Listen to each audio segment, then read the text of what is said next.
还有我们所有线上的听讲座的同学，大家午安。午安。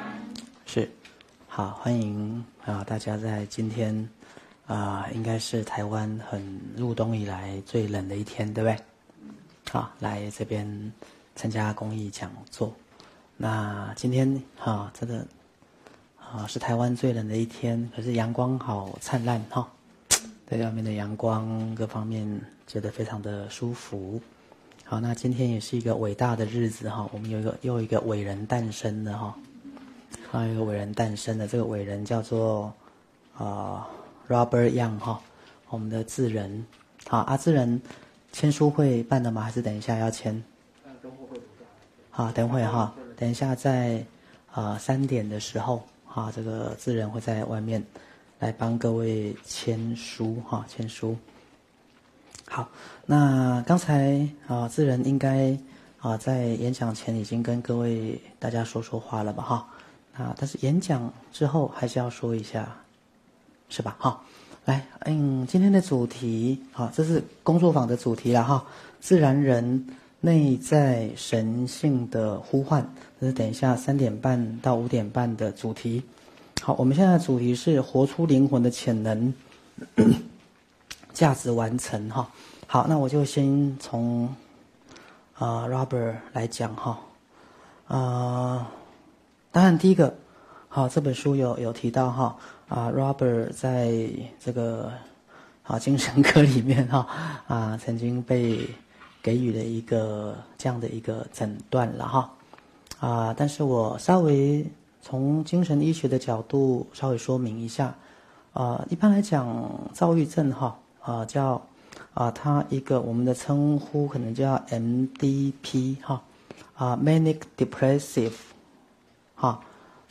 这个 psychosis Manic 就是躁Depressive 就是郁的这个psychosis。所以它是属于精神疾患的一类。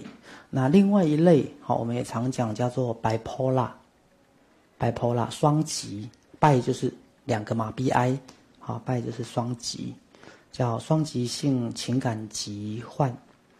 那一般来讲 bipolar 我们会分2类，bipolar 1跟 bipolar 2。好，那 bipolar 1通常它比较是以躁症作为最明显的临床症状。那 bipolar 1通常也是在大概典型了大概在17、18岁或18、19岁会发病，所以 bipolar 1的住院几率会比较高。因为躁症一来的话，其实常常都是会被强制住院。比如说我最近门诊有一个 bipolar 1，他会脱光衣服到他们大楼的顶楼去做运动，全身脱光哦。各位会不会被抓去住院？会。bipolar 1通常会伴随所谓的躁狂。那躁狂第一个当然就是decrease sleep need， 每个晚上只要睡3到4个小时就活力充沛。所以它不是失眠，它是不需要睡那么久。然后再来话变得很多，一直说说不完。再来活动量变得很大，半夜3点也要出门。活动量变得很大。再来突然变得超级乐观。然后超级会花钱。比如说他可能在2个月内订了11户房子。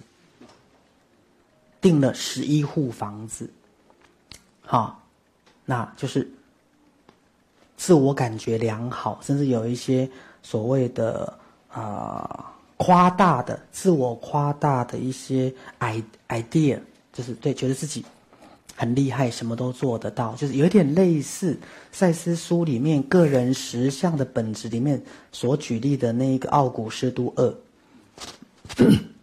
因为在赛斯那个时代哈，那个粒子其实是有一点像这个双极性的 bipolar one， 忽然觉得自己有超能力，甚至会通灵，好，然后甚至很多时候也变得头脑非常的灵活，好，所以 bipolar one 通常会因为躁症而被强制入院。那还有另外一个就会变得很 aggressive， 攻击性很强 ，hostile， 很容易易怒，好，会跟人家打架，好，然后会做出很多危险的动作，好，就是变得攻击性很强，变得易怒，所以会动手。好，那刚讲他通常会因为躁症而入院。好，那 bipolar 2就躁症就不会那么严重，它最多到轻躁。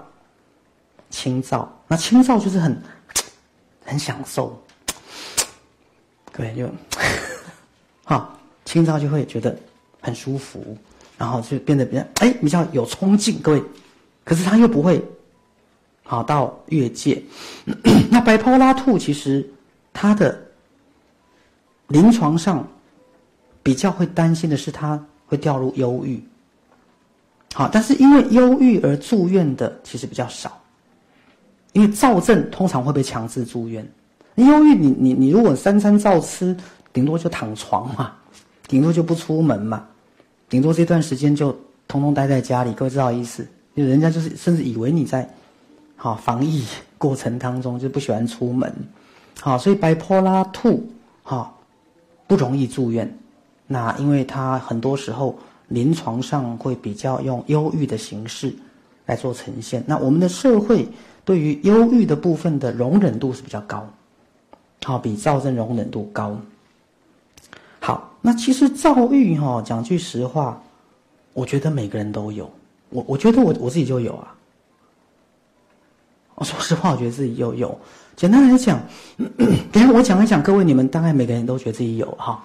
就是有一段时间，你会特别觉得自己好像很想做什么，有没有？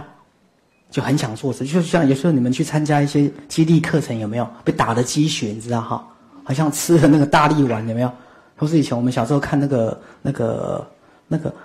哒哒哒当当当哒哒啦哒啦当那个啪啪一下，有没有那个那个大力水手哈？就好像吃了大力果一样。那段时间就特别有精神，特别有动力，然后特别就是觉得春风满面这样子。那可能有时候你到冬天就会突然这段时间就比较好，或是有些人产后有没有？产后就会年纪轻轻干嘛想不开当妈妈这样到底是要选择工作还是选择当家庭主妇？有没有？那都还没有决定跟这个人共度终身，就怀着他的孩子，就很多适应不良。到底将来要选择家庭还是选择事业？因为人生会因为有了 baby 而做很多重大的改变，甚至你要做很多的牺牲跟付出。所以有些心理上没有准备好的就会忧郁，产后忧郁。好，所以我想讲，任何正常人其实都会在生命的某一段时间觉得自己很棒。好，那个东西我就要来要讲智人所以智人是属于比较轻躁那一类的。好，那我刚刚讲轻躁其实也是一种价值完成。那简单来讲，就当有一个你觉得自己好棒棒，那么你要做什么？好，比如说智人大家知道嘛，他从小时候大家看他的书当小留学生，然后在美国拿了2个硕士。好，大家看他一帆风顺，可是其实他有他内在很苦的地方。然后后来在戴尔嘛，最后到了 Apple。好，那现在其实 Apple 工作了7年多，那回到台湾。所以对他来讲，他的价值完成，那各位，那出了一本书就是他的价值完成啊。不是每个人想出书都出得了书啊。对，要编辑要过关编辑那一关很难过总编辑那一关很难过对，所以对智人来讲，从一个理工的一个人才到苹果去当一个科技人才，到现在，转型卖冰淇淋，是吧？这冰淇淋是吧？推冰淇淋的车子，对，土耳其冰淇淋是吧？西雅图冰淇淋开始卖冰淇淋，成为一个作者。好，那未来也许搞不好他去从政啊，他下次清照起来就跟徐氏，徐氏我要选议员了，我说好，我要选议员，对，我说选议员 ，OK 没有问题。好，所以也许在智人身上，我们现在看到的就是很多跨领域。好，那以一般世俗标准来讲，智人今年虚岁算几岁了？52岁，52岁。好，我开个玩笑，有时候对我们上一代的人来讲，52岁人生已经结束了。可是对他来讲，52岁竟然是要跨到另外一个生命的领域。今天他竟然能够以一个作者的角度来办签书会，来，我们给他鼓掌一下。好，所以我们就要从这个价值完成的部分来跟大家讲一下。来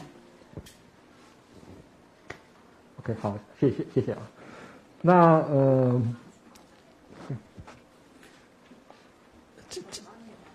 好，谢谢。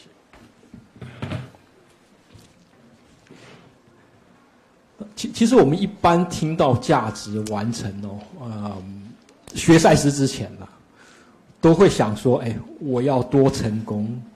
对，那譬如说那时候讲说，书底好像有介绍嘛，就是说我第一个工作其实很年轻，25岁就当上经理了。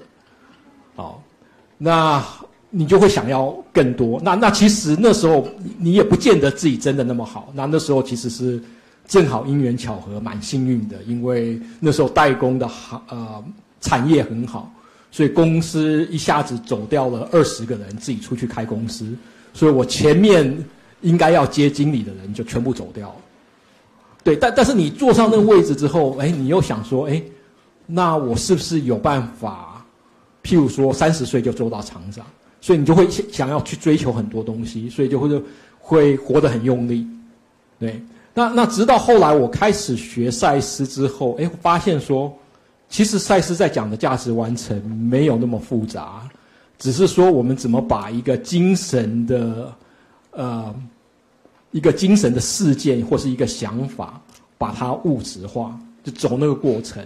对，所以我慢慢会觉得说，其实结果是什么，以灵魂的角度来讲，其实已经没有那么重要了。对，但是走那个过程中间的学习，其实就是非常好玩的一件事情。对，那就像我刚举例来讲因为智人为什么会想写这本书？因为当年他被诊断躁郁症的时候，书里面有写，他就去收集了很多跟躁郁症有关的书籍。好，那当年最有名的那本书就是《躁郁之心》嘛。好，他看完之后就一整个沮丧完了那个人本身都是医生，竟然终身要服药控制，然后他就觉得那是我的人生吗？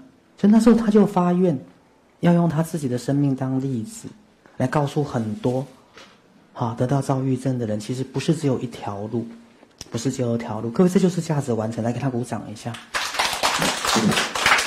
好，他有点像去实现自己的梦想。那当然，这里我得从医学的专业来讲一下，因为躁郁之心的那个作者他是 bipolar one，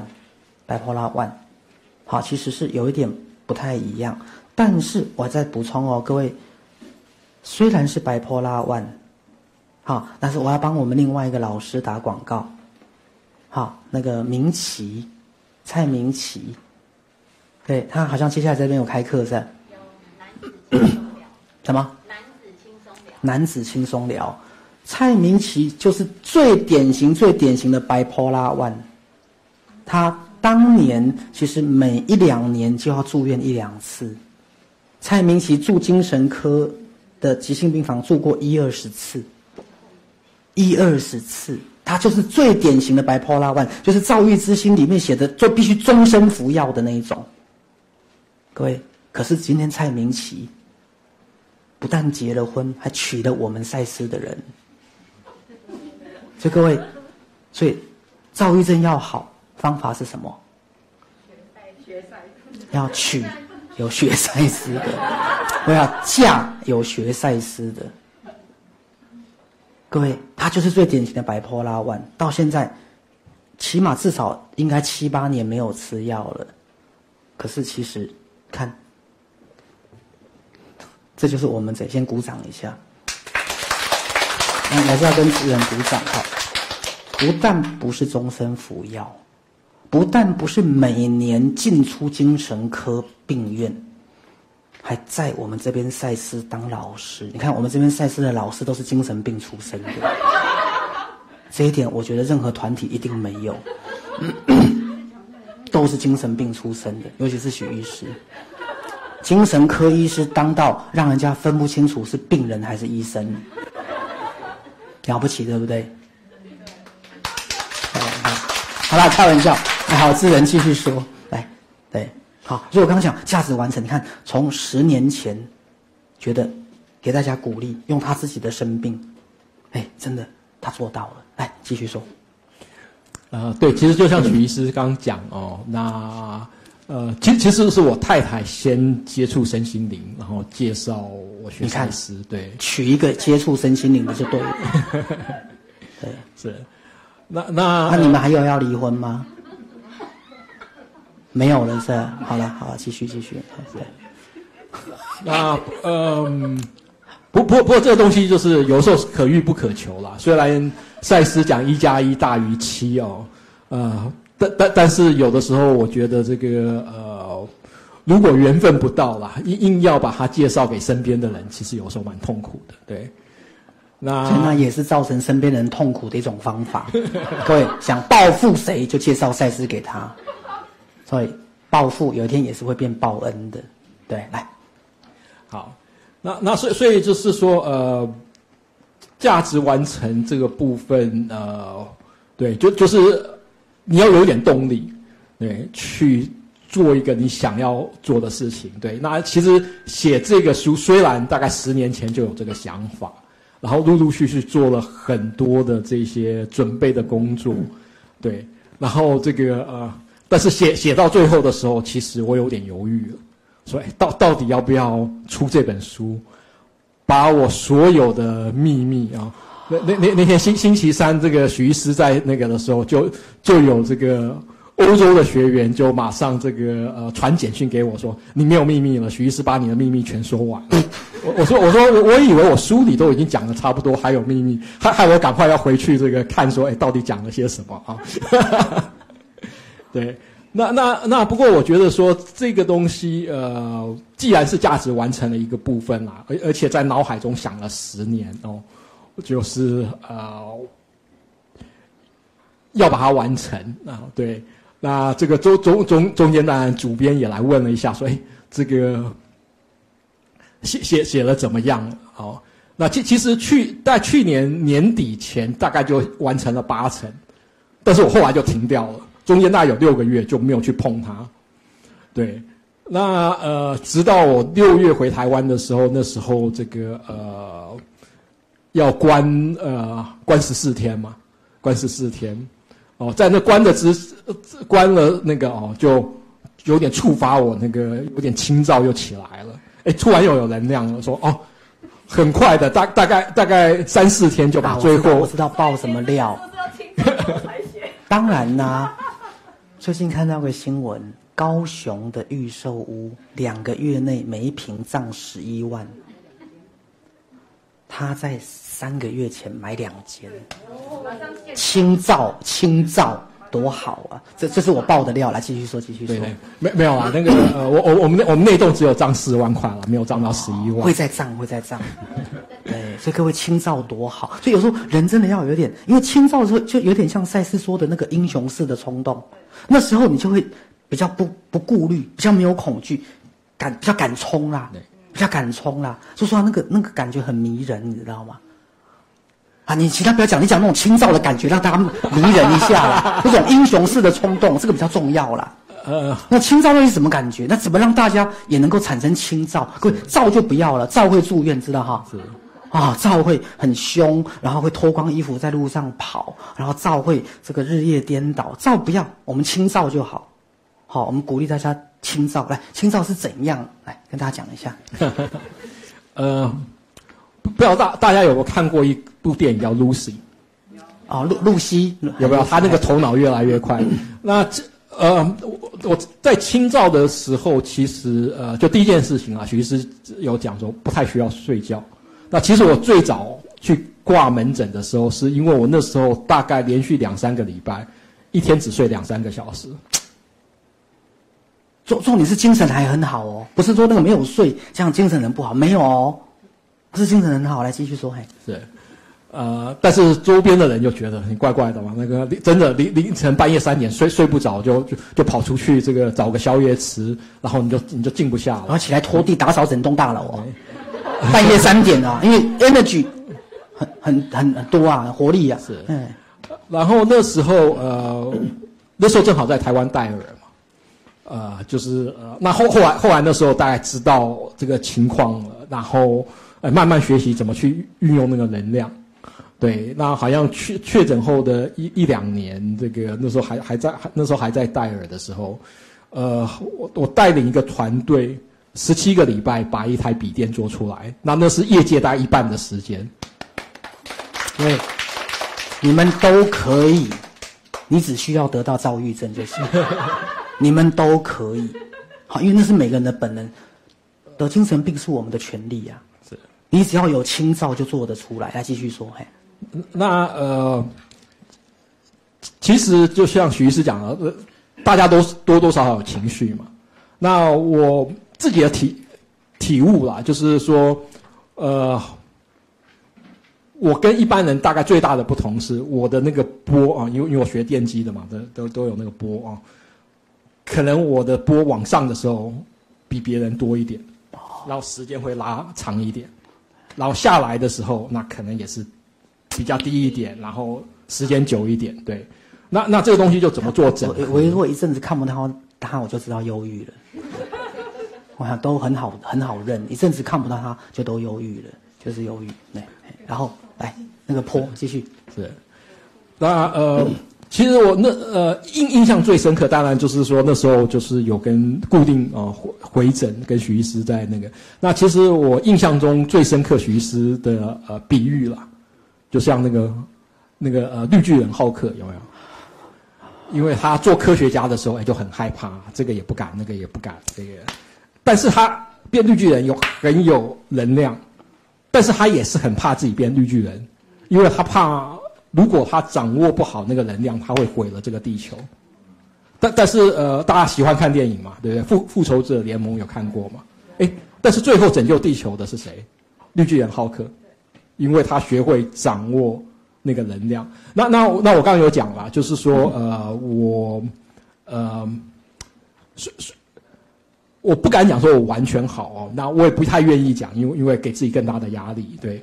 但还是会有，那还是会有说这个那个，但是慢慢的这个东西对我的生活已经不造成太大的影响，而且是有意识的会去觉察到，知道自己现在大概处于什么样的这个那但是有的时候也是一个好处啦，因为比较躁的时候，我会答应人家很多事情。那等到开始郁的时候，我就开始后悔了。所以我记得要开课、开读书会、要捐款的时候，就是趁他躁的时候去找他，那时候都会答应你，30万、50万都会答应你，对不对？对。然后趁我忘记之前因为赛事 TV 有在转播如果今天没有办法来新北现场那明天。10点钟这个中正纪念堂，那感谢二姐这个有邀请所以我也会一起去中正纪念堂继续签书，继续做更多的分享。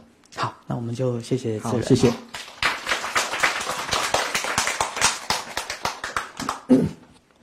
我还是要多讲一下清躁的部分哈。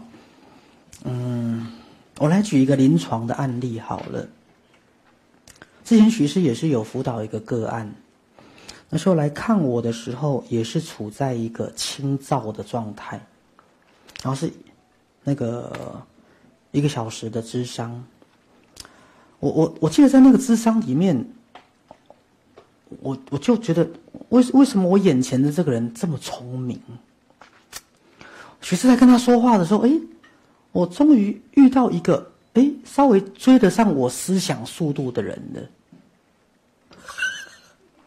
然后好像你在跟他说话的时候，好像你说了东，他就知道西，然后在跟你对话的时候，他很能够举一反三。那对完话，我就觉得好像有一种灵魂被启发嗨的感觉，各位知道，就像吸大麻，吸大麻一样嗨的感觉。后来一结束，就知道这躁症，清躁，就你会觉得这个人怎么突然变得 brilliant， 聪明，举一反三，口条很清楚，触类旁通。对，我就知道原来人在清躁的时候，人会把他的内在的一些潜能打开。就像我再回到那个个人实相的本质，好，那时候奥古斯都2有没有？突然变得本来体弱多病，那段时间突然变得，体力各方面都很好，甚至医学上还有文献报道，本来有糖尿病的，比如说糖化血色素，本来说可能是7的，竟然在躁症状态的时候，回到6.1、6.2，突然变得没有糖尿病，同一个身体，不同的人格，竟然血糖是不一样的，非常有趣哦，非常有趣哦。对，所以我就在想，好，那我回到躁症的轻躁，我不要讲躁症，我讲轻躁。轻躁的部分，它的一个触发点就是你开始相信你自己，就突然咔咔一个，它就像一个开关一样。可是，一般来讲，大家你不知道这个开关，你也不会用这个开关。甚至很多人的开关是因为忧郁而触发的，因为你累积很多的忧郁，最后他打开这个开关。所以，到底启动这种潜能、启动清躁的这个自己的开关是什么？就是那一段时间，你突然觉得自己很行。来，大家跟我讲一遍，我很行。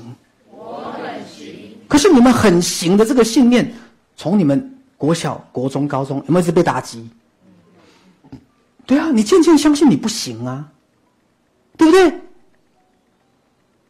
从国小、国中、高中到大学，好，慢慢累积很多社会经验，慢慢累积很多社会的角度，你开始觉得你怎么样？我不行，我做不到。来，跟我讲一遍，我不行，我做不到，大声一点。我做不到。你开始累积这个惯性，累积这个思维惯性，久而久之，你会形成有一个自己，而这个自己真的相信自己，我是不行的，我是做不到的，我是比不上别人的。可是，心灵总是有一个自己，逃脱了这种框架式的制约。心灵总是有一个自己不甘愿，我为什么一定要不行？我为什么一定要觉得自己做不到？我为什么要认命？有没有？尤其是一个人被打压，有没有？被打压的很久，你突然会反弹，为什么？为什么我会觉得我不行？所以心灵会有一个自己逃脱了所有的制约，他不想去屈服于什么？我不行，我做不到，我没办法。可是我再强调一遍，从我们小时候开始，我们有多少生命的经验累积？我不行，我是不行的。好，信念创造实相。所以当你内在有一个自己，他突然打开了很多束缚，告诉自己，为什么他觉得我不行？为什么他觉得我做不到？当那个自己出来了，各位就是清躁的自己。而那段时间，我跟各位讲，开个玩笑，你做什么都会成功，甚至你去赌博都还小赚。因为他就是觉得自己，以命理上角度，就是你那时候这个什么，好，运气很旺啦，像穿3条红内裤一样。我看我今天穿的是什么的，像穿红内裤一样。好，运气无法挡，运气无法挡，因为那段时间的你就是觉得我很行，我很棒。可是各位，为什么bipolar？因为它不持久，他马上又觉得，是吗？好，就像大雄用完小叮当的道具之后，又回到那个 loser。好，哆啦 A 梦里面那个大雄有没有？他用了小叮当的那些神奇道具，就突然变得很厉害。等一下又回到那个 loser。所以 bipolar 就是这样来的。好，甚至我这样讲 ，bipolar 在青少年阶段一定经历过一个阶段，乖、听话、顺从，不要表达意见，然后又变成一个叛逆的自己，有没有？乖、听话、害怕、顺从、胆小，然后压久了就怎么样？又变叛逆、反弹性的叛逆，不顾一切，不想顺从，有没有？意见多，他就是2个在那边摆荡。各位，我们说句实话，正常人不是也是吗？对啊，像我跟我妈有时候乖、顺从、听话，有时候很恐惧，充满恐惧。对，可是过一阵子可能又觉得我干嘛要听话？又觉得不高兴，又觉得跟他吵架，有没有？是啊。好，所以徐医师等一下要跟各位谈，以赛斯心法来讲，我们怎么样去触发英雄式的自己？我们怎么去触发灵魂的潜能？我们怎么样来找到我们的价值完成？因为价值完成是赛斯心法里面一个非常重要的概念，刚刚智仁也提到了。好，那我还是要请另外一个这个我们的老师来分享来，那个丽娜，好，请她分享来，我先讲一下，因为然后第一个她是我姐姐，我2姐。好，那为什么请她来讲这个价值完成的一部分因为她今年虚岁是57岁的，然后下礼拜2吃完冬至汤圆，虚岁就58岁，因为他大我3岁，我属猴，他属蛇。好，那为什么要讲他来讲潜能跟价值完成？好，因为刚才我才跟他在聊天，各位，他过完年58岁，好，可是，在3年前，他决定要重新再去念研究所，所以3年前，他考上了淡大心理研究所，然后3年应届毕业，然后今年拿到心理师的国家执照，来鼓掌一下。可是各位，我不是为了贬低他其实他并没有念高中，他是5专生，他是专科生，他也没有念大学，他是专科生，而且他学的以前是学国贸，台北商专国贸科。各位，国贸，他现在为什么可以成为一个心理师？还是他们指导教授里面所有的这个研究生里面唯一一个应届考上的。各位，所以徐师要讲的是，他今年过完年58岁，意思就是我过完年55岁的意思。各位，我们以一般社会标准来，一个58岁的人要过什么日子？58岁耶！可是他告诉我，弟弟，我今年拿到国家心理师的执照，我觉得我有一个全新的人生等我开始。他就好像刚大学毕业生，你知道吗？各位，就像旭日东升，有没有？对，好，如果我们现在假设他活到90岁，对，他还有几年？32年，他还有32年可以职业。意思是他从现在到他死掉，他还可以赚32年的钱呢。我当然讲一点手动的跟比较白话的，各位，就是他可退休可不退休，从现在到他死掉之前，他还可以赚32年的钱呢。因为心理师这东西是没有退休的，你年纪越大，经验越丰富，年纪越大，你其实社会阅历越丰富。因为他是靠社会经验，他是靠智慧的累积，他不是靠最新技术。像科技永远是要最年轻、最有创意的。好，心理师要有经验。对。所以你想想看，一个当年54岁的人，他还愿意打开潜能。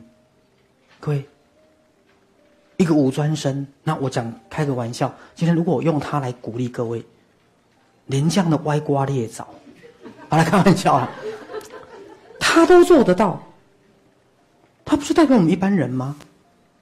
这不是代表我们一般人吗？好来，我们请他来跟大家分享一下。刚才智仁在分享说他其实不知道他的躁跟郁会不会痊愈，然后我突然坐在那里，我有一个好深的那个感触说，我们都好想要像他这样的清躁，对不对？好，那种开心，然后那种达标，然后那个很快的那个速度跟很快的那个大脑的转动。那我就回想，在我决定要去念研究所的时候，我其实不知道怎么开始，可是就是有一个决定，我不要让我的遗憾在我生命中继续了。那于是那个就我在想，刚才徐医师在说有一个触发点，触发我们清躁的一个潜能开发的开关，我想就是一个决定。那个时候回想我自己，就是决定这么做，可是因为我是五专生，我其实没有念过大学，我也不知道怎么考研究所，我就开始去跟人家问，我要念研究所，我怎么开始？于是我就开启了，因为这个是赛斯教我的，我就开始去行动，而我为自己的行动就去问，然后开始问了，开始有一个行动，而赛斯告诉我，行动会带来下一个行动，于是他就一连串的行动，就完成了你们现在看到坐在你们面前的我，拿到心理师执照的我，它就是一连串的触发。那在那个清躁的那个智仁在说清躁，我就回想我要考心理师的那1个月，大概就是1个月准备，好像就是刚才他说的那个睡眠很少，然后整个很开心喜悦的，就沉浸在那个念书的状态里面。我也觉得那个时候我应该是清躁，而那个状态就是你就是不知道，不要怀疑，你也是bipolar 2，好不好？很多bipolar 2都没有被诊断出来，你也是。好，来继续说。好，那我就在想，我刚才就坐在那里就在想，如果我们可以触发那个清躁的能量，然后去完成我们想要完成的那个目标跟理想，那会是什么状态？然后我刚刚就在想，会不会我那个时候就是这个样子，然后拿到心理师证照 ？OK， 那我觉得每一个人，就像徐医师在说的，如果我都做得到，我想在座的每一个人，不论你现在在哪里，我想我们只要开始行动，只要我们不停下来，一定会到，早晚一定会到。来广告一下你那个中正纪念堂的演讲。对，明天早上中正纪念堂演讲10点到12点，那主题是乐的纯粹50后的青春狂想曲。那在里面我们会一样邀请智仁来为我们做签书跟上台跟大家分享。那其中会跟大家分享我从50岁之后的做的很多的初体验。我现在开始就在想，每天我可以做些什么有趣好玩我从来没做过的。好，那我们就等明天邀请大家到现场去。那如果不能到现场的话，我们就在线上见。好，谢谢。好，我们谢谢您了哈。还有明天好像我们的南贝老师，会带着一群这个王五级的50岁舞者，大概多少人？10几个，所以加起来可能超过500岁了。因为明天的那个舞群，规定只有50岁以上才能参加。年纪太轻、长得漂亮的都不要，都不要。我们只要50岁以上的歪瓜裂枣。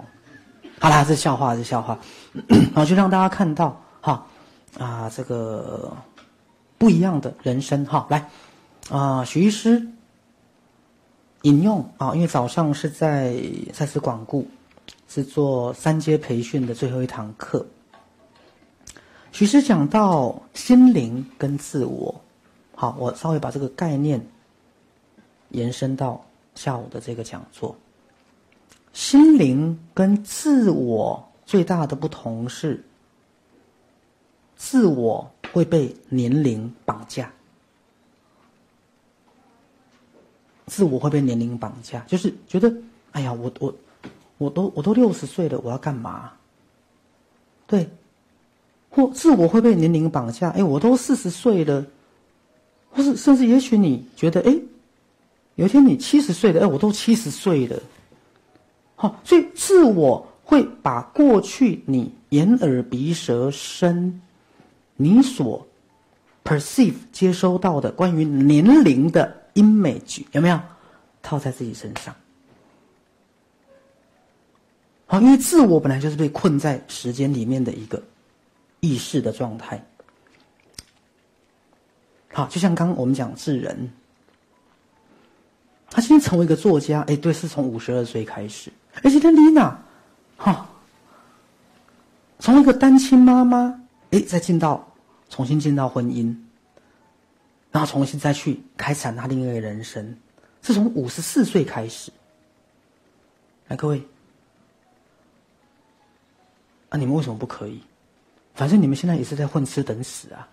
开玩笑的啦。为什么你不可以？为什么你要一条路走到黑？明白吗？来，其实开个玩笑，下个月你们有一本新书要买了，菊师的绘本。这本书是我写的，但是不是我画的。下一本书的每一张图都是我画的。各位，我准备要把吉米干掉，成为一个徐米。好啦，是笑话啦。各位，你问丽娜，我们家没有一个人有绘画天分，还是其他人有？我不知道，没有。可是我竟然要在55岁成为插画家。各位，你看插画家门槛多低？没有这个，对，为什么？为什么？因为你没有用自我的年龄设限。各位听懂了吗？好，所以各位，你们第一个进入心灵，你就要告诉自己，年龄是幻象。来跟我讲一遍。年龄是幻象。年龄是幻象。我之前演讲我也才告诉大家，我现在54岁，我现在的健康体能是我这一辈子最好的时候。自从进入赛斯心法，我以前有2个最大的健康上的问题，一个是心律不整，从17岁发病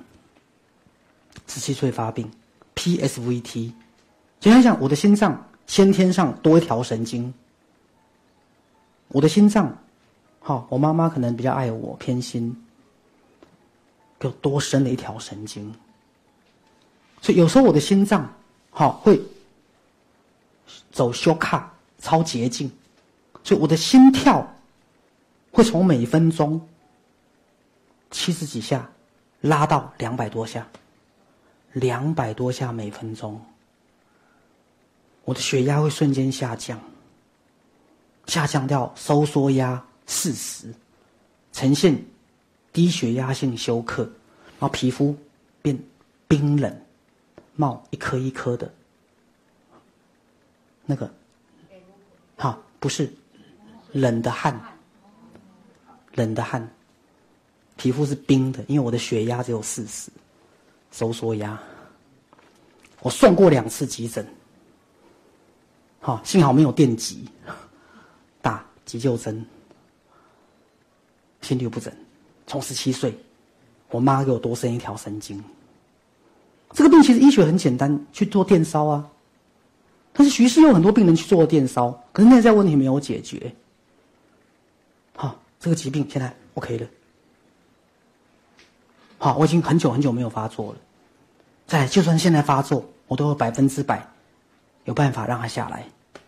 所以我常感谢赛斯。好，我也是因为这个疾病，大家知道学士没有当兵，好，我只有上成功岭，我没有服兵役。那时候我们还要服2年的兵役。好，我不是因病装病逃兵哦，我没有哦。好，我是有心脏病的。好，因为你不能一边拿枪发作，啪啪啪就全部把自己人都打死了，那不行不行。对，好，所以我很感谢赛斯帮我找到内在的原因。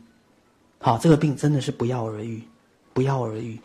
好，另外就是痛风，大家知道以前很早认识许医师的，好，我现在也好几年都没有发作了，好几年都没有发作。是啊，好，我们再回到刚讲，现在我54岁，是我觉得我这一辈子最健康，甚至最强壮的年龄。可是这不符合医学原则啊，但是它符合赛斯，有听懂没有？它符合赛斯。我们赛斯经常一直在讲，我可以健康而快乐的活到至少99岁，好，头脑灵活，耳聪目明，手脚敏捷，对不对？身体健康，对的，活到什么？至少99岁，有没有？自我催眠。各位亲爱的观众朋友，大家好。当社会上这么多的媒体带着这么多的恐惧、偏见与限制的资讯的时候，你是否问过自己，什么才能让你跟全家人及孩子们能够得到正向的能量，能够对未来充满了期待跟喜悦，而活出生命的独特平安跟自在呢？为了这个目的，我们成立了赛斯网络公益电视台，就是希望为全世界的人类提供一个向内觉察、传递正能量，协助每一个人都能把我们内在的正能量、我们的内我的爱、智慧、慈悲、创造力、喜悦跟潜能打开，让我们的社会更和谐，来活出身心灵平衡健康的人生。而这10几年来，赛斯网络公益电视台一共自播了身心灵的公益讲座、读书会近2000场，而我们所有的时事健康节目也近100集。如果您喜欢我们的节目，支持我们的理念，希望您一起来支持我们的赛斯网络公益电视台，而您的小小的捐款能够让我们大大的出力，能够让我们为这个社会尽每个人能尽的一己的力量。希望您能够与我们一同来参与这样的行列。再次的谢谢你。